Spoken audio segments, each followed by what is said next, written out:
前回の動画でリアサスペンションからギシギシ音がするということで、トーションビームのブッシュを交換して絶好調のポロ GTI でありますけれども、この他にもイオン対策してきた部分が2箇所あります。一つ目はフロントのロアアームブッシュです。これはギシギシと音がするというよりもゴトゴトと音がしますね。もともとついていたオリジナルのブッシュはゴムの耐久性が低くてすぐ切れちゃうというね、評判が悪いものでした。その後、マイレス製の対策ブッシュに交換してからは絶好調です。こちらに関しては問題なしと。二つ目はフロントのスタビライザーブッシュです。この部分ですね。20万キロ超えたあたりからこのような異音がするようになりました。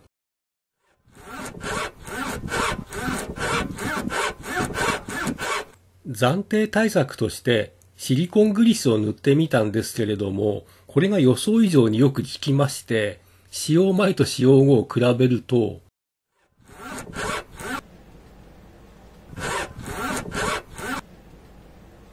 このように効果は抜群なんですけれども、1万キロ少々ですね、持つのは。定期的に塗らないといけないのがめんどくさくなったので、今回部品を交換することにしました。新しいパーツを買うわけですけれども、この取り外したパーツを見ると、690411314とあるんですけれども、この番号で検索するとね、スタビライザー外形がいないいろんなものが出てくるんですよね。ポロ GTI のスタビライザーの直径は 20mm なんですよ。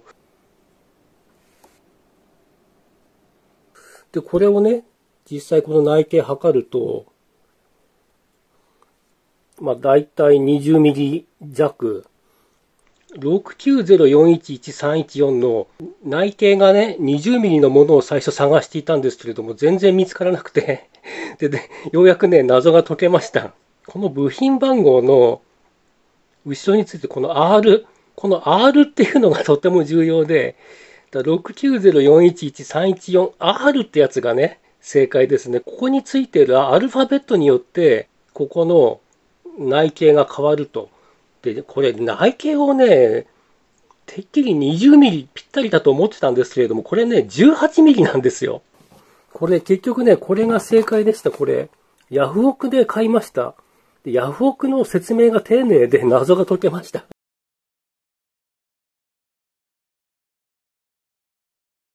ヤフオクにとっても詳しい説明が書いてあって全てのね、謎が解けました。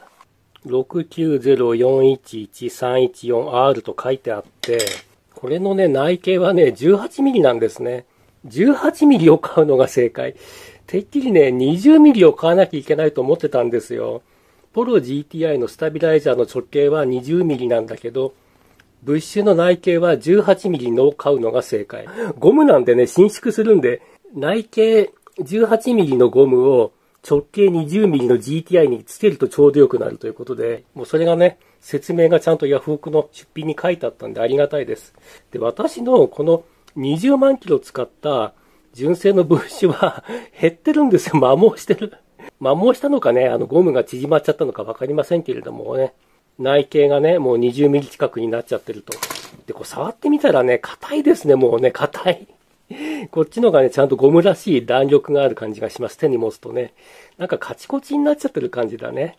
だやっぱりもう寿命だったんでしょう。ちなみに、ラムホルダーとしての部品番号は358801009ですね。純正の番号もね、ちゃんと書いてありますね。690411314R と。これが正解でした。これに交換します。補足ですけれども、ショッピングサイトもね、結構この辺混乱してて、これなんかね、某サイトなんですけれども、690411314R と書いてあるにもかかわらず、この上に出てくるね、ポロ、これノーマルのポロですね。これスタビライザー系細いんですよ。GTI に比べて。これだとね、合わないと。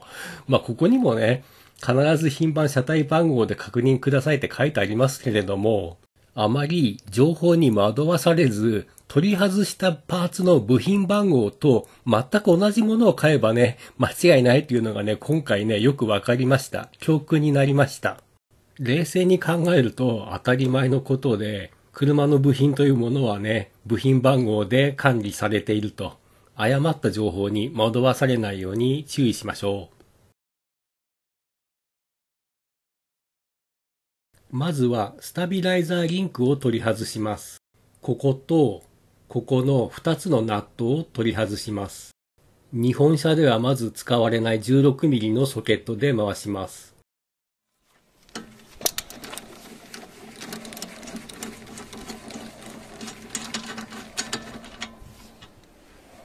下側はとても手が入りづらい場所にあるんですけれども、頑張って外します。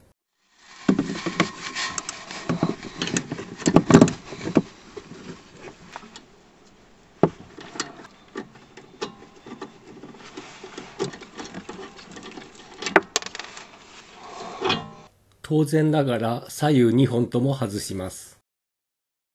次にここのボルトを緩めますけれども、反対側のナットを緩めようとしてもうまくいかないです。これは後で説明します。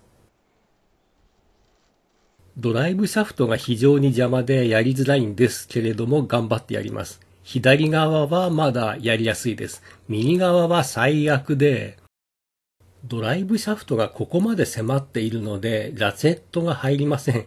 メガネレンチで頑張ってやってます。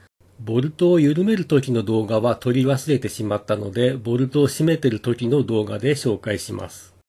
そうするとスタビライザーがある程度動くようになるので、スタビライザーブッシュを止めているブラケットを外します。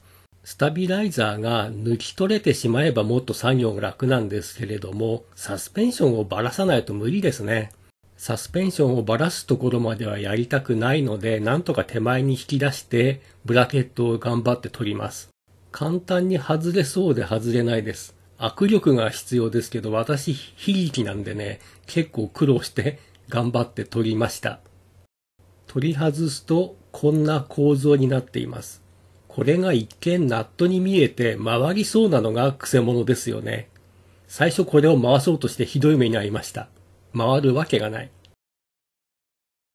次にブッシュを思いっきり広げて取り外します。これもね、握力が必要ですね。非力な人間には結構辛いです。頑張ってなんとか取り外せました。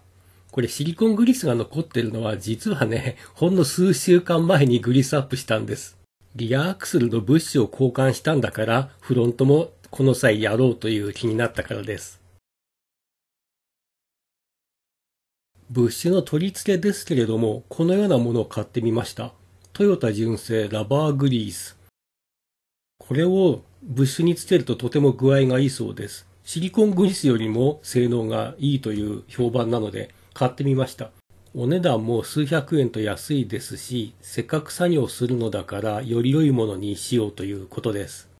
赤色に着色してあるのは他のグリスと間違わないようにということですかね。さすがトヨタ。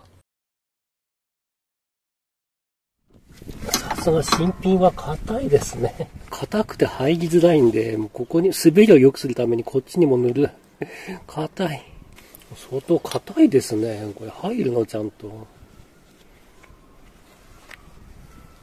まあ入るな。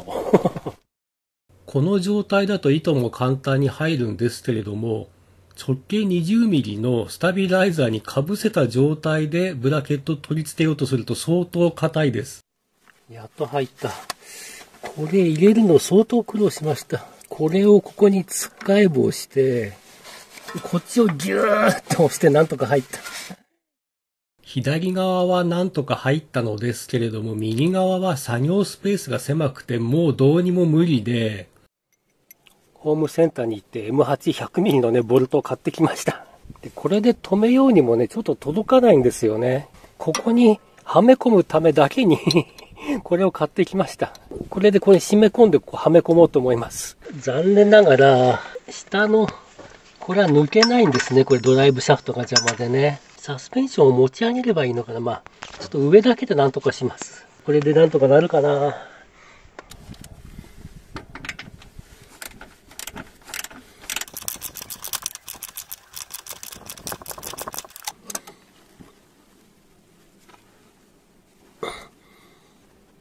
ぶ入ってきた。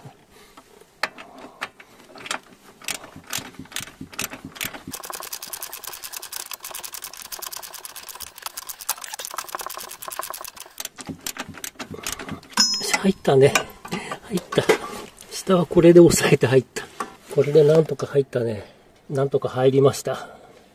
あとはこれを抜いて正規のネジで留めようと思います。直径 20mm のスタビライザーに内径 18mm の新品のゴムブッシュを取り付けるっていうのは結構ね、大変でしたね。結構苦労した。苦労の甲斐あって、これで当分ギシギシ音に悩まされることはないでしょう。路面に継ぎはぎがあってデコボコしている道でテスト走行です。対向車に NSX が来てちょっと感動したりしてます。かっこいいですね。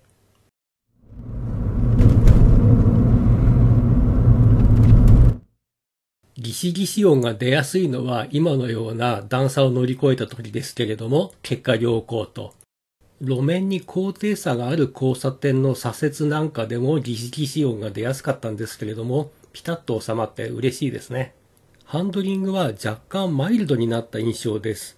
ハンドルを切った瞬間スパッと曲がるのが好きな人は、以前の何でしょうね、言い方によっては強化ブッシュですよね。ゴムが硬くなって天然の強化ブッシュになってしまった劣化したブッシュの方がいいという人もひょっとしたらいるかもしれない。私はガチガチに固めた足回りというのが好きじゃないので、なんて言ったってね、スプリングもあえて柔らかくしてるぐらいですからね。私はこちらの方が全然好みです。ギシギシ音がするかしないかで言ったら多分ね、10人中10人がギシギシ音なんかしない方がいいっていうに決まってますよね。